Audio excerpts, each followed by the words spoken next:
Hello प्यारे बच्चों, नमस्कार। स्वागत है आपका एक बार फिर से हमारे learning platform physics with Pranay पर। आज की इस वीडियो में हम डिस्कस करने वाले हैं एक numerical problem based on a topic called apparent weight of a man in a lift.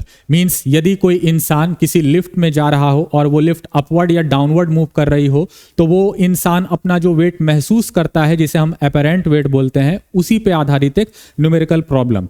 पिछली वीडियो में हमने इसके थ्योरी पार्ट या कंसेप्चुअल पार्ट को कवर किया था, जिसमें हमने ये देखा था कि इसमें 3 केसेस जो है वो हो सकते हैं। पहला केस था कि यदि लिफ्ट अपवर्ड डायरेक्शन में मूव कर रही हो तो उस केस में वो जो इंसान है वो अपना वजन जो है वो ज़्यादा महसूस करता है एज कंपेयर टू उसका जो एक्चुअल वेट है। एक्चुअल वेट क्या होता है? एक्चुअल वेट वो होता है जब वो इंसान रेस्ट में हो और ग्राउंड पे कहीं हो या किसी कांस्टेंट वेलोसिटी के साथ मूव कर रहा हो, यानी उसका कोई एक्सेलरेशन ना हो, तो उस केस में वो जो वेट महसूस करता है, यानी जो ग्राउंड उस पर फोर्स लगाता है या अर्थ उसके ऊपर जो ग्रेविटेशनल फोर्स लगाती है, दैट इज m/g, वो उसका एक्चुअल वेट होता है। दूसरा केस जो था वो ये था कि यदि डाउनवर्ड मूव कर रहा हो लिफ्ट किसी सर्टेन एक्सेलरेशन के साथ, तो उस केस में वो अपना वजन कम महसूस करेगा, यानी अपरेंट वेट जो है वो एक्चुअल वेट से कम होगी। और तीसरा केस था कि यदि किसी वजह से जो लिफ्ट है उसका सपोर्टिंग केबल टूट जाए तो उस केस में जो लिफ्ट है वो फ्री फॉल के साथ, यानी एक्सेलरेशन ड्यू टू ग्रेविटी के साथ वो नीचे डाउनवर्ड मोशन में होगा। तो उस केस में हमने देखा था कि वो वेटलेसनेस का केस हो जाता है, यानी उसमें कोई भी वेट महसूस नहीं करता है। यानी जो सिचुएशन जो फेस करते हैं एस्ट्रोनॉट्स स्पेस में, यानी वेटलेसनेस का, वही सेम चीज जो है वो महसूस करता है। हालांकि इस टॉपिक को एक्सप्लेन करते समय मैंने एक गलती की थी, तो पहले मैं इस क्वेश्चन को बताने से पहले वो गलती आपको बता देता हूं, उसे मैं क्लैरिफाई कर देता हूं। तो ये केस थर्ड था जिसमें एक्सेलरेशन ड्यू टू ग्रेविटी यानी जी के साथ पूरा का पूरा लिफ्ट जो है वो नीचे जा रहा है अलोंग विद द मैन या अलोंग विद द पर्सन। अब इस केस में जो उस इंसान पर जो दो फोर्सेस लगते हैं वो फोर्सेस होते हैं, एक तो उसका खुद का वजन दैट इज mg, और जिस सरफेस पे वो खड़ा है उस सरफेस के द्वारा इस mg लगने की वजह से, न्यूटन के थर्ड लॉ की वजह से, वो अपवर्ड डायरेक्शन में एक रिएक्शन फोर्स देती है और उसी रिएक्शन को हम जो है अपरेंट वेट बोलते हैं। तो ये दोनों फोर्सेस उस इंसान पे लग रहे हैं। तो मैंने जो है ये बताया था कि यहाँ पर जो इक्वेशन इसका बनेगा वो इंडिविजुअल फोर्सेस को यदि हम लिखेंगे तो r माइनस mg इक्वल्स जो है न्यूटन के सेकेंड लॉ के अनुसार mass overall into overall acceleration that is m/g। ये मैंने बताया था, लेकिन वो गलत था क्योंकि डाउनवर्ड मोशन के दौरान mg माइनस r लिखा जाता है, ना कि r माइनस mg। सो यदि उसे सुधारा जाए तो ये हमारा इक्वेशन इस तरह से बन जाएगा mg minus r equals mg। So r will be equal to mg minus mg that is 0। So r यानी नॉर्मल रिएक्शन यानी अपरेंट वेट इस केस में फ्री फॉल के दौरान 0 होता है। तो ये चीज एक मुझे क्लैरिफाई करनी थी। अब आइए हम बढ़ते हैं अपने सवाल की ओर विदाउट एनी फर्दर अडू और समझते हैं कि हमारा सवाल जो है वो क्या कह रहा है। तो सवाल कुछ इस प्रकार से है और इसमें 4 क्वेश्चंस पूछे गए हैं और सबसे पहले सवाल को देख लेते हैं कि इसमें क्या क्या जानकारियां दी हुई हैं। A man of mass 70 kg stands on a weighing scale in a lift. एक लिफ्ट है, उसमें एक वेइंग मशीन है, एक वेइंग स्केल है, उस पर एक इंसान खड़ा है और वो इंसान जो है उसका मास हमें दिया हुआ है, द्रव्यमान दिया हुआ है जो कि है 70 kg। अब हमें 4 सिचुएशंस कंसिडर करने और उन 4 सिचुएशंस को 4 अलग अलग क्वेश्चंस मानते हुए हमें उनको सॉल्व करना है कि उन सभी केसेस में क्या होगा जो हमें पूछा जा रहा है। पहला क्वेश्चन जो है वो है upwards with a uniform speed of 10 meter per second. Upward move कर रहा है लिफ्ट उस इंसान के साथ 10 मीटर पर सेकेंड के कांस्टेंट वेलोसिटी के साथ। दूसरा सिचुएशन है जिसमें हमें कह रहा है कि downward with an acceleration of 5 meter per second square. Means जो हमारा लिफ्ट है अब वो डाउनवर्ड मूव कर रहा है लेकिन अब उसमें एक्सेलरेशन हो रहा है 5 मीटर पर सेकेंड स्क्वायर का। और थर्ड जो केस है या थर्ड क्वेश्चन जो है उसमें हमें बोल रहा है कि अब अपवर्ड वापस मूव कर रहा है लेकिन अब अपवर्ड मूव कर रहा है same 5 meter per second square के एक्सेलरेशन के साथ, जिस एक्सेलरेशन से वो डाउनवर्ड मूव कर रहा था पिछले क्वेश्चन में। तो ये हो गया तीसरा सवाल। और इन तीनों सवाल के बाद हमें क्या पूछ रहा है तीनों में? What would be the reading on the scale in each case. Means जो वेइंग स्केल है उसमें रीडिंग क्या हमें देगी। अब ये चीज़ हमें ध्यान रखनी है कि जो वेइंग स्केल होती है वो उसका नाम में वेट आ रहा है, लेकिन असल में वो वेट मेज़र नहीं करता है, बल्कि वो हमारा जो मास है उसे मेज़र करता है। तो हमें पहले क्या करना है, हमें नॉर्मल रिएक्शन दैट इज़ जो अपेरेंट वेट है उसे कैलकुलेट करना है, और फिर उसके बाद उसे जो g की वैल्यू है दैट इज़ 10, जो हम इस केस में इस क्वेश्चन में लेंगे ताकि कैलकुलेशन आसान रहे, 10 हम उसकी वैल्यू लेंगे। 10 से हमें जो है उसको डिवाइड कर देना है, अपेरेंट वेट को 10 से हमें डिवाइड कर देना है, तो जो रीडिंग होगी स्केल में, वेइंग स्केल में, वो हमें मिल जाएगी, क्योंकि वो हमें मास बताता है ना कि वेट। अब जो है चौथे क्वेश्चन में हमें कह रहा है वो फ्री फॉल वाला सिचुएशन। तो what would be the reading if the lift mechanism failed and it hurtled down freely under gravity?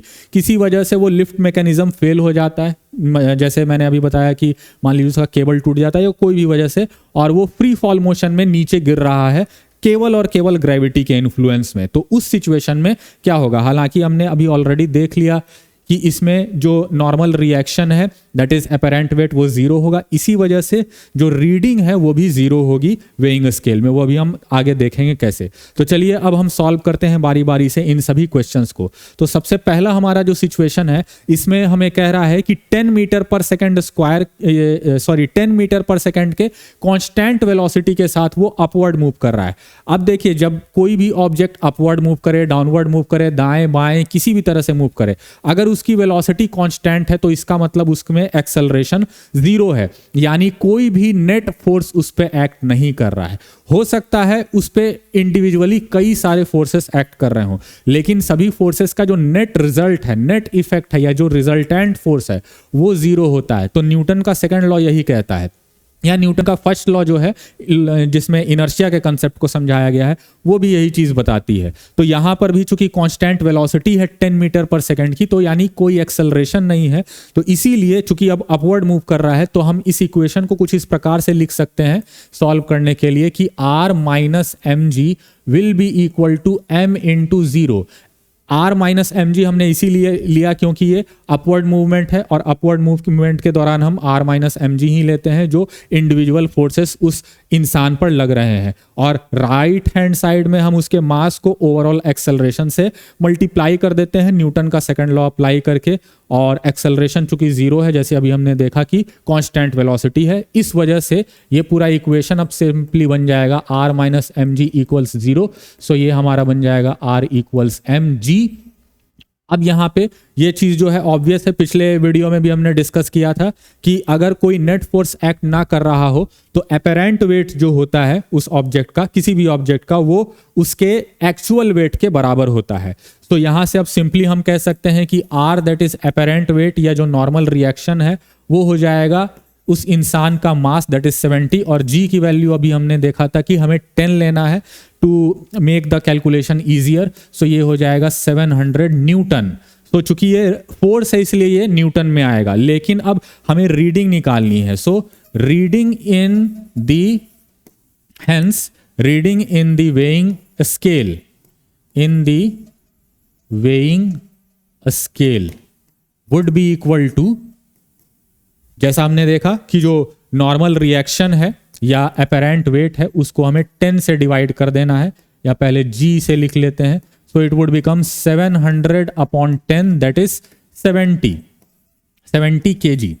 तो ये जो है ये तो काफी ऑब्वियस था कि अगर अपेरेंट वेट और एक्चुअल वेट बराबर है तो हमारा जो एक्चुअल मास है और जो रीडिंग है वो दोनों भी बराबर ही होंगे। तो उस वजह से हमारा जो एक्चुअल मास है उस इंसान का, उसी के बराबर जो है वेइंग स्केल में भी रीडिंग आई है। ठीक, तो ये हो गया। अब आइए हम बढ़ते हैं सेकंड क्वेश्चन की ओर, जिसमें हमें कह रहा था कि अब लिफ्ट जो है वो डाउनवर्ड मूव कर रहा है with an acceleration of 5 meter per second square. इसमें हमने देखा था कि जब भी आप खुद भी ये चीज इंट्यूटिवली महसूस कर सकते हैं, यदि आप लिफ्ट में चढ़े होंगे तो आपने महसूस किया होगा कि जब लिफ्ट डाउनवर्ड मूव करती है तो आपको अपना वजन जो है कम महसूस होता है। अब इसका मतलब ये नहीं है कि आपका मास कम गया, इसका मतलब ये है कि आपके ऊपर ओवरऑल जो फोर्स लग रहा था, जो कि पहले ग्रेविटेशनल फोर्स था जिसकी वजह से आप अपना मास महसूस कर रहे थे, उसकी जगह अब एक अपवर्ड फोर्स भी लग रहा है, जिससे नेट फोर्स जो है ओवरऑल वो जीरो हो, नेट फोर्स जो है वो कम हो गया है पहले की तुलना में और इस वजह से ही आपको अपना वजन कम महसूस होता है। सो अपेरेंट वेट जो है वो लेस देन एक्चुअल वेट है। तो इस वजह से ही हम इस इक्वेशन को इस तरह से लिखते हैं mg minus R. Downward motion में लिफ्ट के अंतर्गत हम r माइनस mg ना लिख के mg माइनस आर लिखते हैं और RHS साइड में obviously mass into overall acceleration. So mass into overall acceleration हमने लिख लिया। अब यहां से हम कह सकते हैं कि R will be equal to mg minus ma। ये इक्वेशन पिछले वीडियो में भी हमने जो है इसे बनाया था, डिराइव किया था। So R will become m into G minus A. फिर से हम इसी तरह से इसीलिए लिख रहे हैं ताकि हमें आसानी हो वैल्यूज पुट करने में।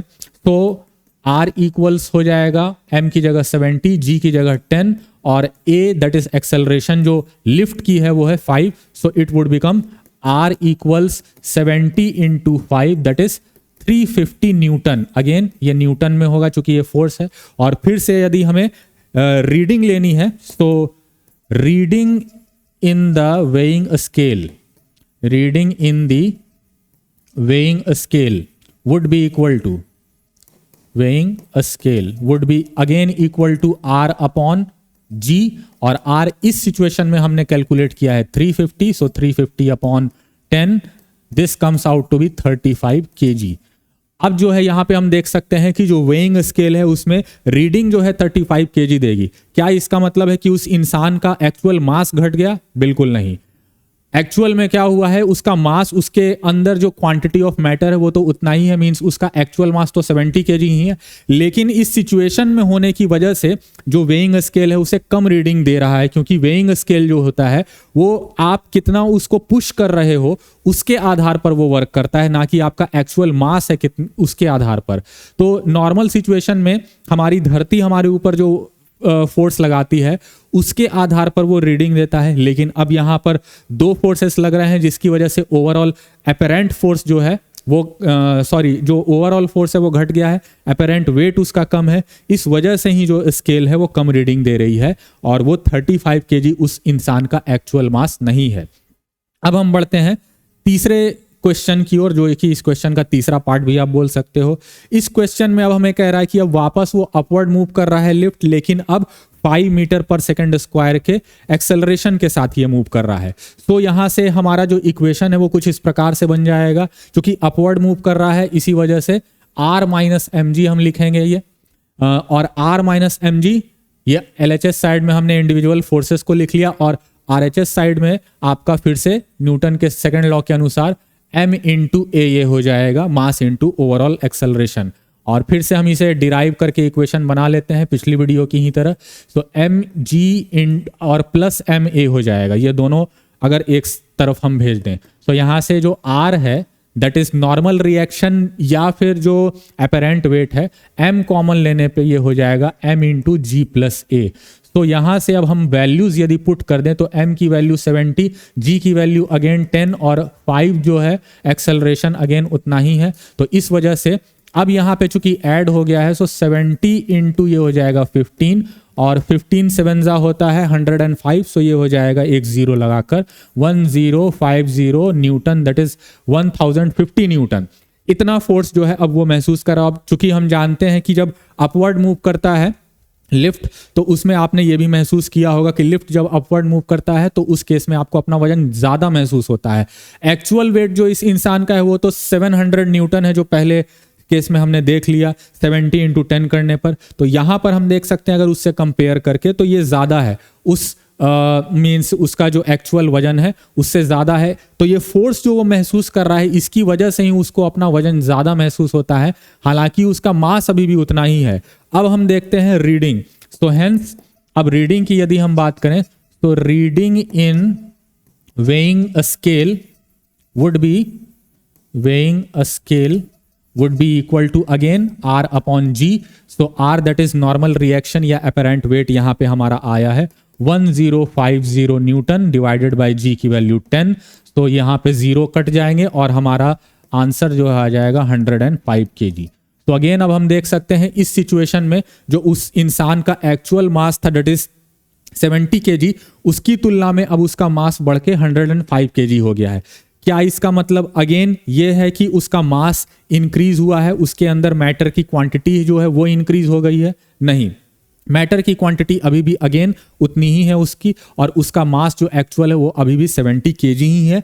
बस फर्क ये है कि हमारा, फिर से मैं वही कहूँगा कि जो ये वेइंग स्केल है, ये आप उसको कितना वजन या कितना फोर्स के साथ पुश कर रहे हो ओवरऑल, उस पर डिपेंड करता है। तो यहाँ पर जो अपेरेंट वेट है जो ज़्यादा हो गई है, इस वजह से ही अब ज़्यादा पुश हो रहा है और इसी वजह से वो रीडिंग भी ज़्यादा दे रहा है एक्चुअल मास की तुलना में, दैट इज 105 kg। तो ये हो गया हमारा तीसरा सवाल। चौथा सवाल जो है उसका जवाब तो काफ़ी ऑब्वियस है। तो इस केस में हमें वही चीज़ देखनी होगी कि हम जैसे अब पहले जो है वो एक्सेलरेशन से मूव कर रहा था, एक सर्टेन एक्सेलरेशन से, लेकिन अब जो एक्सेलरेशन है वो चूंकि केवल उस पर अर्थ की ग्रेविटी या अर्थ का ग्रेविटेशनल फोर्स एक्ट कर रहा है, इस वजह से एक्सेलरेशन भी जो होगा वो भी वही होगा जो अर्थ ऑफर करता है अपने नियर बाई ऑब्जेक्ट्स को, जो कि होगा 9.8, या उसे हम 10 मीटर पर सेकंड स्क्वायर भी कह सकते हैं अपने इस क्वेश्चन के हिसाब से। अब चूंकि डाउनवर्ड मूवमेंट हो रही है तो फिर से हम इस इक्वेशन को इस प्रकार से लिखेंगे, mg minus R will be equal to m into G. चूंकि यहाँ पे एक्सेलरेशन जो है उस लिफ्ट की वो एक्सेलरेशन ड्यू टू ग्रेविटी है, अगेन फ्री फॉल की वजह से। तो यहाँ से यदि हम इस इक्वेशन को r को एक तरफ करके mg माइनस mg कर दें, जो पहले ही हमने शुरुआत में ही देखा था ऑलरेडी, सो यहाँ से हमें नॉर्मल रिएक्शन मिल जाएगा 0, दैट इज अपेरेंट वेट जो है जो वो इंसान अपना महसूस करेगा वो 0, तो वो वेटलेसनेस महसूस करेगा और इस वजह से जो स्केल उसको रीडिंग देगी वो भी 0 होगी। कैसे? हमने देखा कि जो रीडिंग है वो किस पे डिपेंड करती है, वो डिपेंड इस चीज पे करती है कि हम कितना फोर्स के साथ उसे पुश कर रहे हैं। सो रीडिंग इन वेइंग स्केल, चूंकि हम उसे अब कोई नेट फोर्स से उसे पुश नहीं कर रहे हैं, अपेरेंट वेट 0 है, इस वजह से रीडिंग जो होगी वो क्या हो जाएगी? ये तो फॉर्मूला तो हमेशा की तरह r अपॉन जी ही रहेगा, लेकिन चूंकि r 0 है तो उसे आप किसी भी नंबर से डिवाइड करें, जैसे यहाँ पे 10 से हमने डिवाइड किया, सो 0 kg। सो रीडिंग जो है 0 kg हो जाएगी। अब क्या अगेन उस इंसान का जो मास है वो 0 हो गया? क्या उसके अंदर की मैटर की क्वांटिटी खत्म हो गई? नहीं, अभी भी उसका मास एक्चुअल जो है वो 70 kg ही है। बस फर्क ये है कि ये रीडिंग जो इसमें दिखा रही है वो उस आधार पे दिखा रही है कि आप कितना वजन या कितना फोर्स के साथ उसे पुश कर रहे हैं। तो अब कोई भी फोर्स के साथ आप पुश नहीं कर रहे हैं, आपका अपेरेंट वेट 0 हो चुका है ड्यू टू फ्री फॉल, और इस वजह से ही जो है ये 0 kg रीडिंग दिखाएगी। तो ये हो गया इस टॉपिक से रिलेटेड एक न्यूमेरिकल प्रॉब्लम। उम्मीद है आपको ये जो सवाल है इससे इस कंसेप्ट को, apparent weight of a man in a lift, इस कंसेप्ट को समझने में आसानी हुई होगी। यदि आपने पिछली वीडियो देख रखी है और उस समय आपका कोई डाउट रह गया था तो आई होप कि इस वीडियो के जरिए आपका वो सारे डाउट्स जो हैं क्लियर हो गए होंगे। लेकिन यदि आपका अभी भी कोई डाउट रह गया हो तो आप मुझे नीचे कमेंट सेक्शन में ज़रूर बताएं, मैं कोशिश करूंगा कि उसे कमेंट्स में ही सॉल्व किया जाए। यदि थोड़ा कॉम्प्लिकेटेड सवाल होगा तो मैं उसे एक सेपरेट वीडियो बनाने की कोशिश करूंगा। यदि आप जो है किसी और ऐसे टॉपिक्स जो कि 11-12 से रिलेटेड हो या जेई नीट से रिलेटेड हो, कोई पर्टिकुलर टॉपिक पे आप कोई एक डेडिकेटेड वीडियो चाहते हैं तो वो भी आप मुझे नीचे कमेंट सेक्शन में बता सकते हैं। उस पर भी मैं वीडियो कोशिश करूंगा अलग से एक सेपरेट बनाई जाए। हालांकि मैं अपने हिसाब से जितने भी इंपॉर्टेंट टॉपिक्स हैं उन्हें खुद ही कवर कर रहा हूं, लेकिन फिर भी आपका अगर कोई सुझाव हो तो आप मुझे नीचे बता सकते हैं। कोई भी आपका सुझाव हो अपार्ट फ्रॉम दीज थिंग्स, या कोई आपका ओपिनियन हो तो वो भी आप मुझे नीचे कमेंट सेक्शन में शेयर कर सकते हैं। और साथ में इसी तरह के और इन्फॉर्मेटिव वीडियोस देखते रहने के लिए हमारे चैनल को सब्सक्राइब ज़रूर कर लें, और मिलते हैं अगली वीडियो में ऐसे ही एक किसी और नए टॉपिक के साथ। तब तक के लिए नमस्कार, जय हिंद, जय भारत, वंदे मातरम।